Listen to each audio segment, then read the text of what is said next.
Letter speak Shri PB Mithun Reddy ji. Very good, Dada. Shri PB Mithun Reddy ji. Thank you, sir, for letting me talk on the motion of thanks to the President address. I would like to raise a very important issue concerning my state, Andhra Pradesh.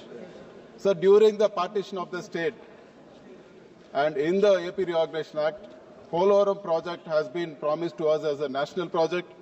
So originally, the project was designed at 194 TMC, and it was designed to cater to 7.2 lakh acres of for irrigation and also drinking water needs. But in the recent budget speech, we have seen that the project has been, the storage has been restricted to 41.15 MDDL drawdown level, which means that the capacity of Polavaram project will reduce from 194 TMC to 115 TMC, sir. This is a big setback for our farmers, big setback for our state, and we demand that the Polavaram project should be constructed as promised by the central government, as given in the AP Reorganization Act. It should not be reduced in capacity, sir. It's a big hit. The capacity, if it is reduced to 115 TMC, it's going to cater to only 3.2 lakh acres of irrigation against 7.2 lakh acres which has been promised, sir. This is a big setback, and I really urge even the Telugudesam MPs, we are ready to work together on this, sir. The people of Andhra Pradesh will not forgive us if this is going to be implemented in the state. And we also want to know, sir, recently the NDA government in Andhra Pradesh, Telugudesam party, has announced that water will be diverted from Polavaram project for Banakacharla project and give water to Rayalaseema areas. How is it possible when the capacity of the project is being reduced, sir? And in the budget speech, the revised cost has also for 41.15 MDDL has been reduced to 30,496 crores, and the balance grant is only 12,157.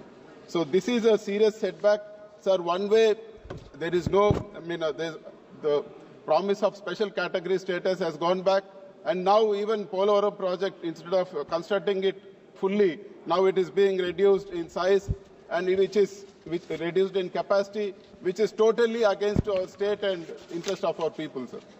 We demand that the original Polavaram project capacity should be maintained, and we are not going to budge on this. And the second important thing, sir. Sir, any government, power is not eternal, governments come and go, but the policies should remain the same, sir. For example, our former Chief Minister introduced English medium in government schools, sir. He introduced the CBSE syllabus. English medium means the government, all the government schools had a page of the same syllabus in English and one side in Telugu, sir. So earlier it was Telugu medium in all the government schools. With English medium, they had great opportunity and they could go anywhere in the world to study also, sir. And CBSE made them competitive throughout the countries. But the recent developments in our state, lot of people, there is thing that English medium is being discontinued, and also CBSE syllabus has been discontinued, sir. All these people, sir, all these people who want Telugu medium in the government schools only for poor children have all their children studying in private schools and in English medium, sir. Sir, I like my mother tongue, sir. I like my mother tongue. I have studied in English medium and I have studied Telugu also, sir. The same thing was being implemented for the poor students in our state. We demand the India government that English medium be continued, sir. There's one thing which is common for all the Indians working abroad, one thing which is common for all the Indian diaspora. It is that everybody has strength in English, everybody have learnt English. That's why they are able to go and work, sir. Imagine if a student is studying in Telugu medium, will he get a good job abroad? Will the big MNCs pick him up? Sir, this is going to affect the future of the kids of our state, especially the poor people, and it is totally not acceptable. The India government should continue English medium along with Telugu, and it should not be only rubbed up on the government schools, sir.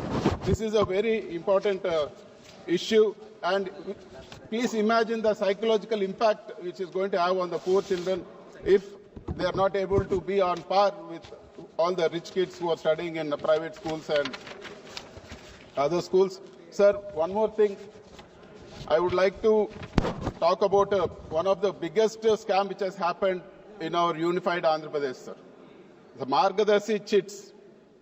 They have collected more than 2,600 crores against the norms of RBI, and RBI has also found fault with them. They have diverted that money to their other companies, which is against all the rules.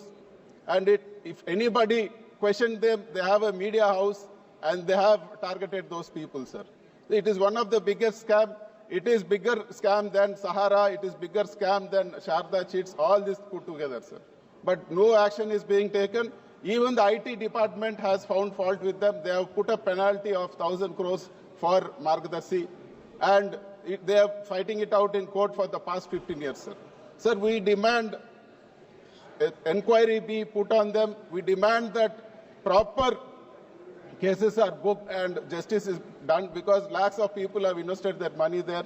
And there is a complaint also that whoever has deposited their money, they are not getting it back, and they are forcibly making them renovate, sir. Just because they have a big media house, just because they target anybody talking on this, law should be same for everybody, sir. It is surprising. A case study can be made on this, sir. How they can evade judiciary, how they can evade police. Sir, when somebody is buying watches, ED is calling them. When somebody is acting in an ad, ED is calling them. Serious fraud offences are calling them. Why is it that thousands of crores is siphoned off and no ED or no serious fraud offences are calling them? This itself is a case study for a major scam, and we demand that the Prime Minister take note of this and take serious action on this, sir. Sir, one more thing. We want the government to clearly state, are you going to privatize Visakhapatnam steel plant or not? Sir, we demand that Visakhapatnam steel plant should not be privatized. You have given money for running the plant, that is good, but we strongly oppose any attempt to privatize Visakhapatnam steel plant. And we also demand that part of AP reorganization at Kadapa steel plant was promised. Our former Chief Minister spoke to the Jindal group. They came and inaugurated it. We want the India government to talk to them and expedite the process of setting up this steel plant.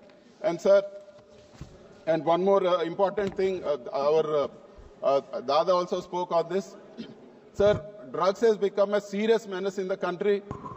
One way we are talking of controlling drugs, sir, I demand that all the schools and colleges, a testing has to be done, sir, because it's unlike alcohol. Parents are unable to find out whether their children are under the influence of drugs. And by the time they find out, it is too late. So we demand that the government brings out a mechanism where all the students are screened, and in case anybody is found under the influence of drugs, they should be counseled, they should be brought back into the system. The whole future of the country is at stake because of these drugs. We demand that a serious action be taken on this, and thank you very much for giving me this opportunity.